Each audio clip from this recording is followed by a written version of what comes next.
Hi friends, ಎಲ್ಲರಿಗೂ ನಮಸ್ಕಾರ. Gagan cooking ಚಾನಲ್ಗೆ ಸ್ವಾಗತ. ಹೊಸದಾಗಿ ನಮ್ಮ ಚಾನಲ್ ನೋಡ್ತಾ ಇದ್ದರೆ ಸಬ್ಸ್ಕ್ರೈಬ್ ಮಾಡ್ಕೊಳ್ಳಿ, ಹಾಗೆ ಪಕ್ಕದಲ್ಲಿರೋ ಬೆಲ್ಲೈಕನ್ ಕ್ಲಿಕ್ ಮಾಡಿ. ಬನ್ನಿ, ಇವತ್ತು ಸಿಂಪಲ್ಲಾಗಿ ಚಪಾತಿ ಪೂರಿಗೆಲ್ಲ ಬದನೆಕಾಯಿ ಪಲ್ಯ ರೆಸಿಪಿ ತೋರಿಸ್ಕೊಡ್ತಾ ಇದ್ದೀನಿ.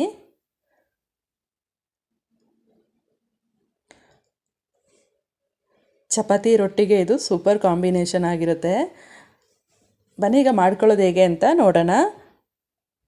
ನಾನಿಲ್ಲಿ ಮೊದಲಿಗೆ ಬಾಣಲೆ ಇಟ್ಕೊಂಡಿದ್ದೀನಿ. ಒಂದು 2-3 ಸ್ಪೂನ್ ಆಗೋಷ್ಟು ಎಣ್ಣೆ ಹಾಕ್ಕೊಳ್ತಾ ಇದ್ದೀನಿ. ಎಣ್ಣೆ ಸ್ವಲ್ಪ ಬದನೆಕಾಯಿ ಪಲ್ಯ ಮಾಡಬೇಕಂದ್ರೆ ಜಾಸ್ತಿ ಇದ್ದಷ್ಟು ಟೇಸ್ಟ್ ಬರುತ್ತೆ. ಈರುಳ್ಳಿ, ಒಂದು ದಪ್ಪ ಸೈಜ್ ಈರುಳ್ಳಿ ಒಂದು ಹಾಕ್ಕೊಳ್ತಾ ಇದ್ದೀನಿ. ಈರುಳ್ಳಿ ಚೆನ್ನಾಗಿ ಫ್ರೈ ಆಗಬೇಕು.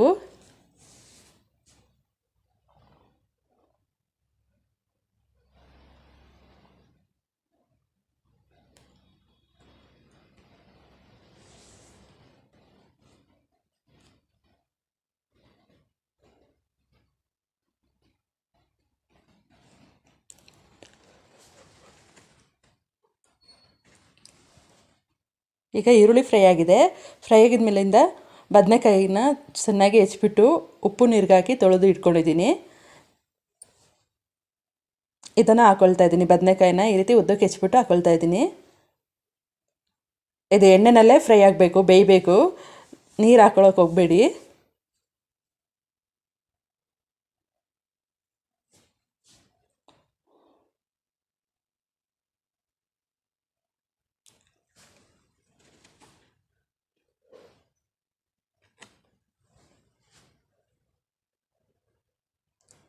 ಈಗ ಇದಕ್ಕೆ ಅಚ್ಕಾರದ ಪುಡಿ 1 ಸ್ಪೂನು, ರುಚಿಗೆ ತಕ್ಕಷ್ಟು ಉಪ್ಪು ಹಾಕ್ಕೊಂಡು ಚೆನ್ನಾಗಿ ತಿರುಗಿಸ್ಬೇಕು. ನೀರು ಹಾಕ್ಳೋಕ್ಕೆ ಹೋಗಬಾರ್ದು. ಅದು ಎಣ್ಣೆ ಸ್ವಲ್ಪ ಹಾಕಿದ್ದೀವಲ್ವ, ಅದರಲ್ಲೇ ಫ್ರೈ ಆಗಬೇಕು ಬದನೆಕಾಯಿ ಪಲ್ಯ, ಆವಾಗ ಟೇಸ್ಟಿಯಾಗಿ ಬರುತ್ತೆ. ಈಗ ನಾನಿಲ್ಲಿ ರುಬ್ಬಿರೋ ಅಂಥದ್ದು ಟೊಮೊಟೊ ಹಣ್ಣು ಹಾಕ್ಕೊಳ್ತಾ ಇದ್ದೀನಿ. ಒಂದು 3-4 ಟೊಮೊಟೊ ಹಣ್ಣು ಹೆಚ್ಚಿಬಿಟ್ಟು ರುಬ್ಕೊಂಡು ಈ ರೀತಿ ಹಾಕ್ಕೊಳ್ತಾ ಇದ್ದೀನಿ. ಇದು ಎಣ್ಣೆನಲ್ಲೇ ಚೆನ್ನಾಗಿ ಫ್ರೈ ಆಗಬೇಕು.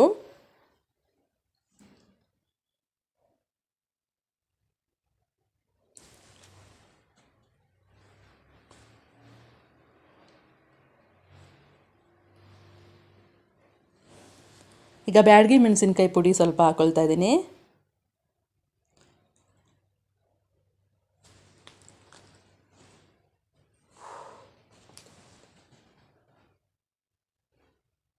ಇದನ್ನು ಹಾಗೆ ಮುಚ್ಚಿಡಬೇಕು. ನೀರೇ ಹಾಕ್ಕೊಳ್ಬಾರ್ದು, ಅದರಲ್ಲೇ ಬೇಯಬೇಕು. ನೋಡಿ ಫ್ರೆಂಡ್ಸ್, ಈಗ ಬದನೆಕಾಯಿ ಪಲ್ಯ ರೆಡಿಯಾಗಿದೆ.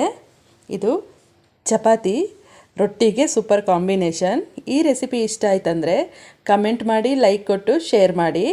ಹಾಗೆ ಗಗನ್ ಕುಕಿಂಗ್ ಚಾನಲ್ಗೆ ಸಬ್ಸ್ಕ್ರೈಬ್ ಆಗಿ. ಈ ವಿಡಿಯೋ ನೋಡಿದ್ದಕ್ಕೆ ಎಲ್ಲರಿಗೂ ಧನ್ಯವಾದಗಳು.